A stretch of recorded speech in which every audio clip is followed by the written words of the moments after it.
Dear Tom, I went down to Railway Pier today. The ships look quite splendid, don't they?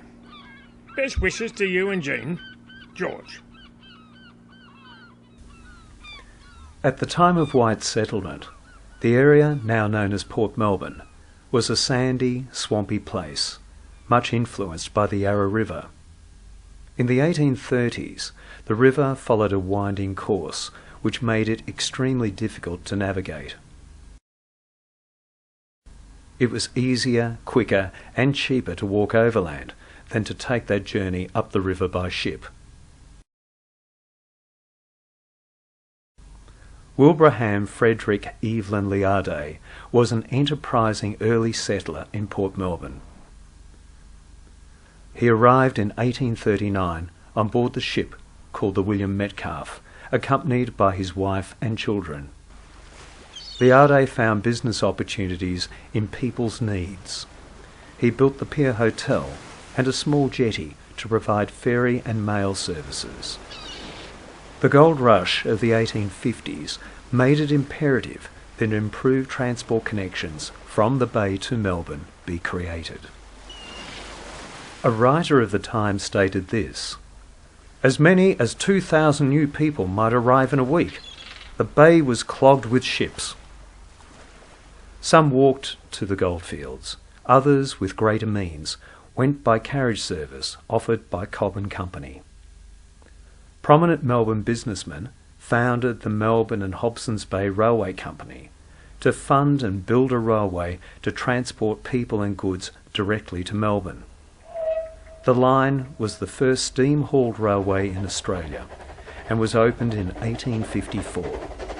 The locomotive ordered from England had not arrived in time, so the engine was built locally in record time. Trains travelled directly onto the railway pier. The railway supported the establishment of various industries, which located themselves nearby, as well as being an extremely busy passenger railway with half-hourly services. By the turn of the 20th century, Railway Pier was no longer meeting the growing demand for shipping accommodation, and pressure mounted for improved facilities. A new railway pier was built between 1912 and 1915. It was renamed Prince's Pier after the visit of the Prince of Wales in 1920. Still, there was not enough capacity. Railway Pier was completely rebuilt in the 1930s. The Twin Station and Prince's Piers, with their mirrored gatehouses and terminal buildings, were two of the longest timber-piled piers in the world, and could accommodate up to 8 ships at any one time. Port Melbourne's piers have seen every generation of shipping, from sail to steam and diesel.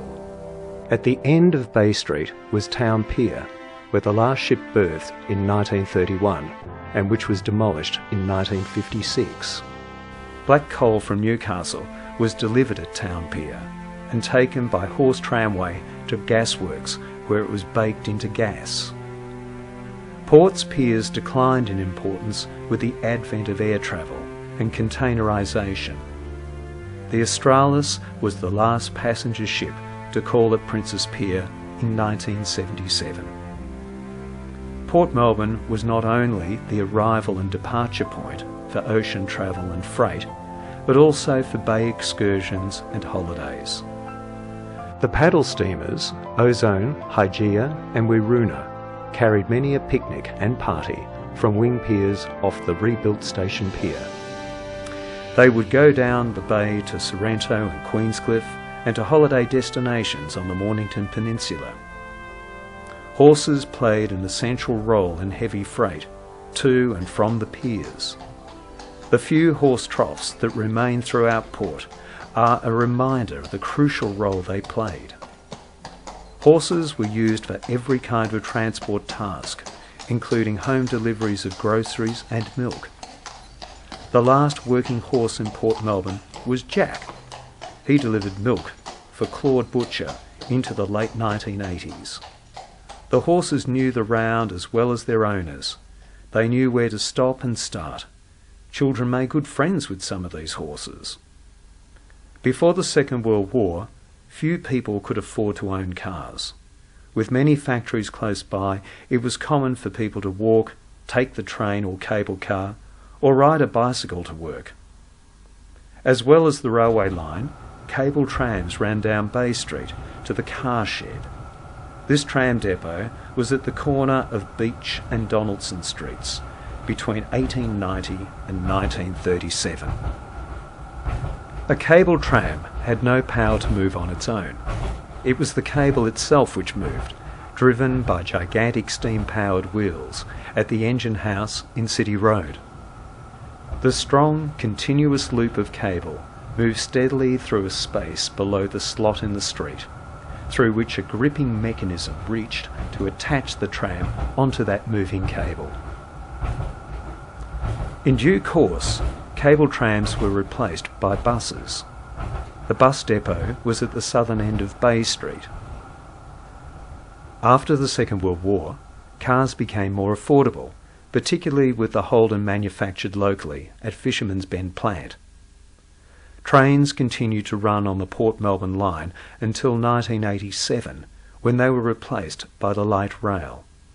The railway and piers have profoundly influenced the shape of Port Melbourne up to the present day.